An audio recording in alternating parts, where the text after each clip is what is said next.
He's proven that he is a fraud and a hypocrite and a coward. And that's going to change the vegan movement forever.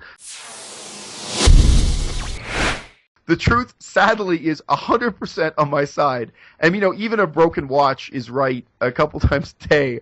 But, all this stuff, whether it's the wife-beater accusation or the idea that I got kicked out of a vegan group in Quebec, it's all bunk. It's all completely made-up bullshit. Well, I thought I would have really stumped you on that one.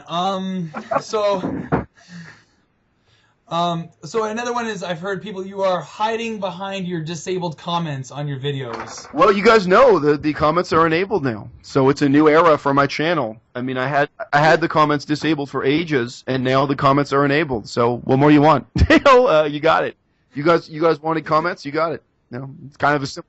And I only see one side of the story being disabling comments at this moment anyway. So that is true. Yeah, that's a funny irony is that now Durianrider is disabling comments. One of his videos, had more than 700 comments in my favor or against him, which at the time is not surprising because people were just so horrified by what he did. And Durianrider took the time to go through manually afterwards and try to delete all those comments. So you think about that's hours and hours of work. You guys have a YouTube channel.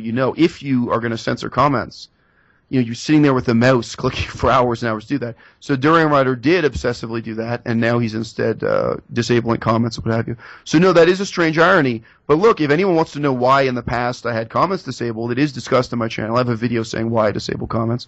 And, these circumstances, have forced me to change.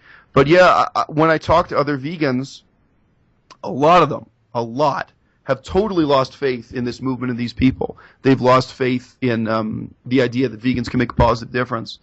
And I think that YouTube comments are part of that. They just get so disheartened with how mean-spirited and stupid the comments on YouTube are. And I think one of the ways that I kept my optimism was that I dealt with people at their best. If you want to take the time to write me an email, if you want to take the time to talk to me by Skype, because you guys know on my channel I've talked to so many people by Skype, then great. And I deal with people in a much more positive way for that reason. But I haven't played the comments game at all. And that's helped keep me really positive and optimistic. So. Yeah, and that was, speaking too, is it's not hard to find your email. I did it quite easily. I reached out to you. I think you got back to me that day. Right. Well, despite the fact that I was busy to say the least. I was in a pretty weird situation at that time. But yeah, that's right. Yeah. Yeah, and that's always been true for Durianrider and everyone else. I've said, look, don't act like it's hard to find me. You could have talked to me by Skype, by email, face-to-face. And if you really wanted to resort to violence, as I've said a million times, okay, fine. But he's proven that he is a fraud and a hypocrite and a coward. And that's going to change the vegan movement forever. This crisis, what it does, just say something fundamentally. You look back at the last 5 years and you look at the next 5 years. We're in the midst of a debate about what is veganism supposed to be. In the last 5 years, at its core, it was a diet fad promoted by exercise books, weight loss books, what have you. And a lot of people are feeling in the next 5 years it can't be that. Now, I'm just going to say, I think it's great if you guys want to, if you personally, if the Light Twins, if you want to sell a diet book, I think that's great. I would just say good for you. I have no problem with diet books. I have no problem with giving weight loss advice. But the core of veganism has to be this social, political, ecological, and ethical message, right? That has to be the core. We can't have a movement that is defined by and controlled by egomaniacs who write diet books or who give exercise advice, even though diet books and exercise advice are also elements of veganism. They're elements around the outside that can't be defining who we are and what we do. And I just mentioned on my channel there are several videos talking about this because I'm old enough to remember. I remember how different ecology and vegetarianism were back in 2001.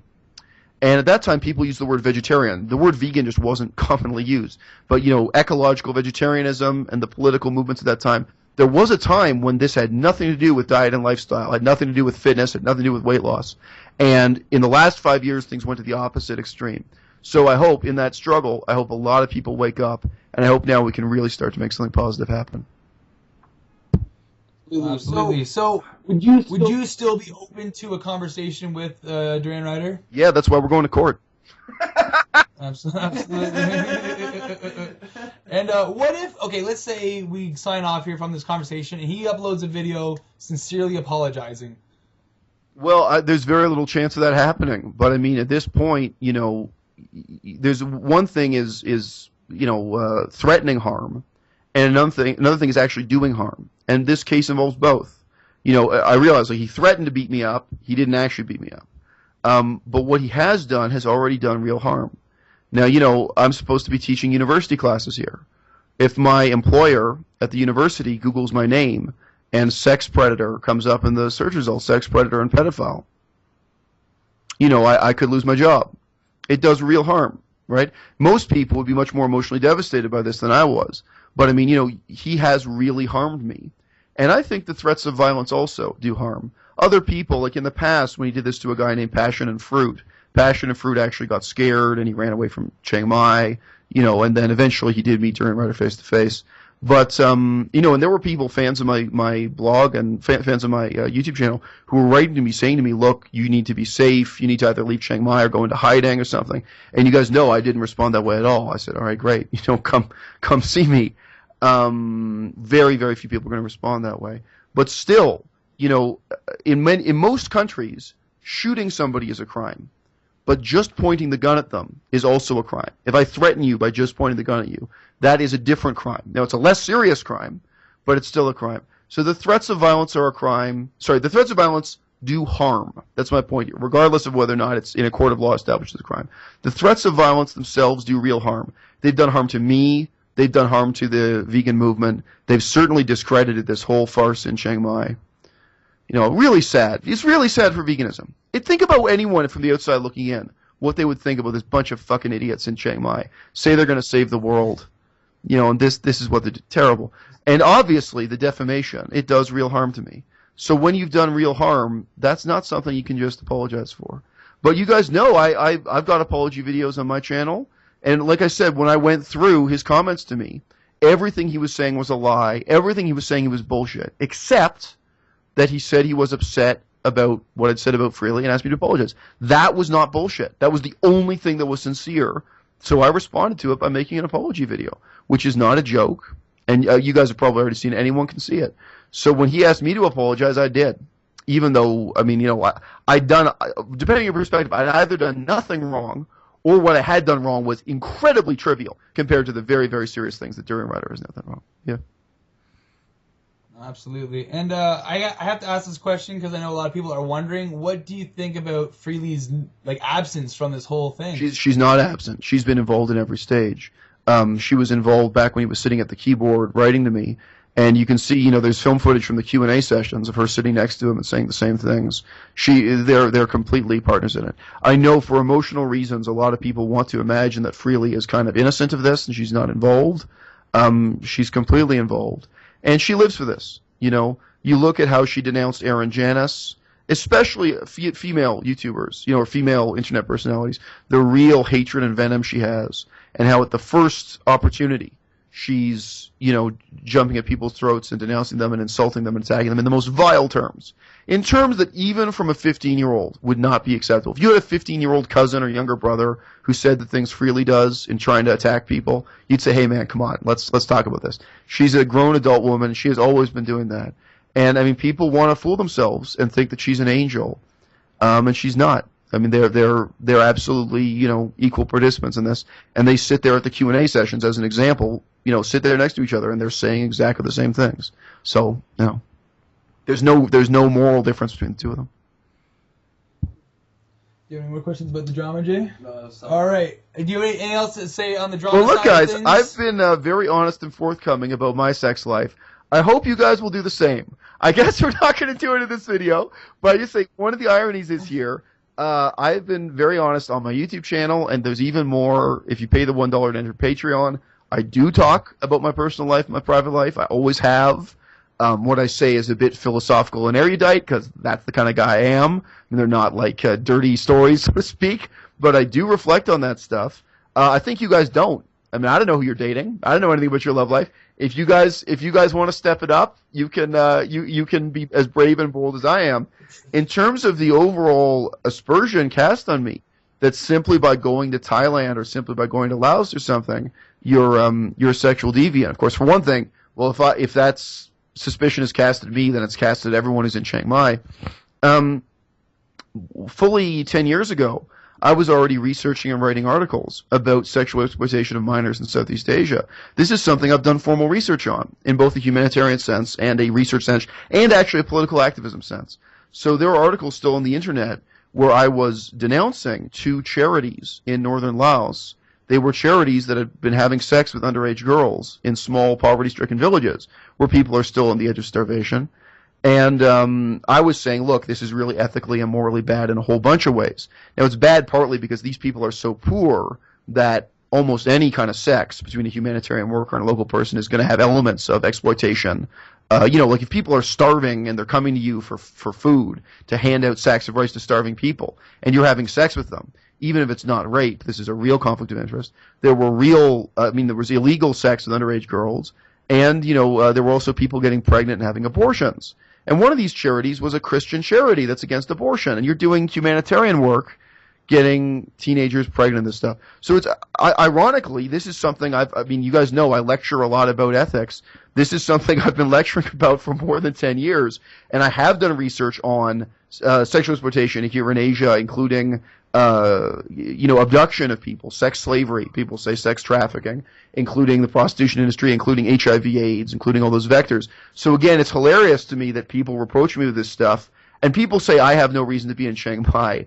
I've been deeply involved with these political and ethical issues for more than a decade. How about you, homeboy?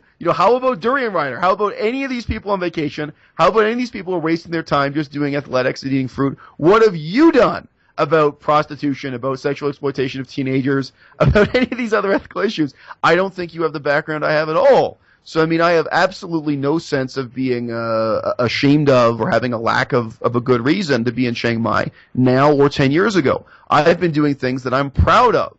Morally, I'm proud that I wrote those articles. I'm proud that I was engaged with those issues. I'm proud that I stood up at public meetings in Laos, government meetings, in a communist dictatorship, and I said, this is wrong. I went through the reports. I was looking at sexual abuse and human rights issues involving sexual exploitation of minors, and I took a stand on it. So I was doing that long before I had a YouTube channel. These have been meaningful and important parts of my life. And I might as well come back to it. It's one question you didn't ask. One of the things people reproached me with was by asking, why were you in Chiang Mai anyway?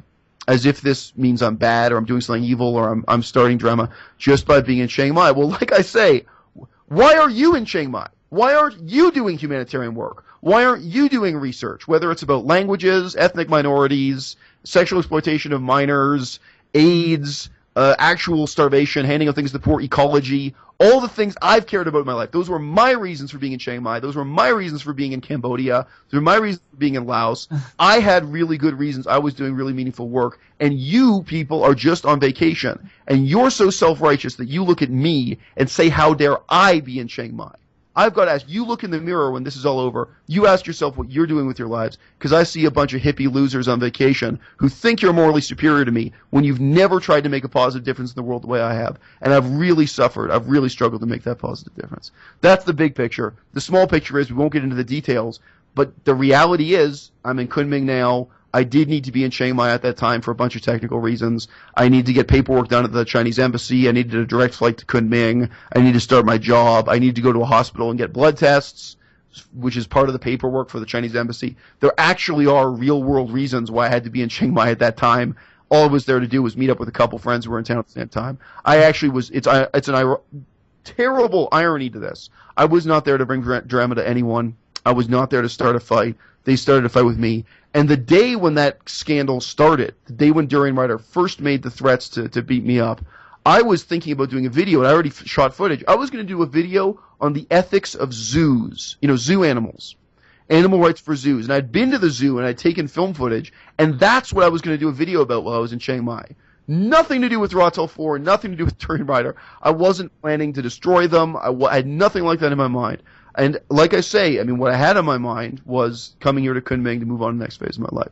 But look, guys, any of you, whether you hate me, whether you love me, whether you feel jealous of me, when you look at my life and what I've done and what motivated me to go to Southeast Asia, you look at your own motives. Because if your motives are weight loss, physical beauty, permanent vacation, I say for a grown adult, your motives are bullshit. And a vacation is fine for 2 weeks. If you really got to take 2 months, okay, fine. but it's not okay for 2 years. It's not okay for the rest of your life. This is about moral responsibility as adults. This is about how do we save the world in the next 10 years or what have you.